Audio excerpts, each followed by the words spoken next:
અંકલેશ્વરના જીતાલી ગામ ખાતે સુદામા એસેટમાં ગોડાઉનમાંથી 1.18 લાખની ચોરીનો ભેદ ગણતરીના કલાકોમાં પોલીસે ઉકેલી નાખ્યો હતો।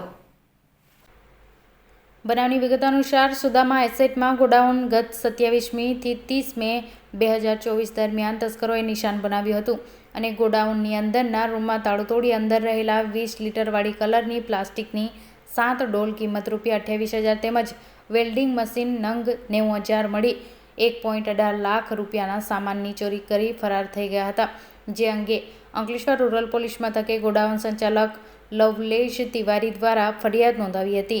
ઘટના અંગે રૂરલ પોલીસ દ્વારા સ્થળ તપાસ કરી આજુબાજુના સીસીટીવી તપાસ કર્યા હતા। તે ટેકનિકલ સર્વેલન્સ અને હ્યુમન ઇન્ટેલિજન્સની મદદથી તપાસ કરતા ચોરીમાં સંડોવાયેલા રીડા ચોરને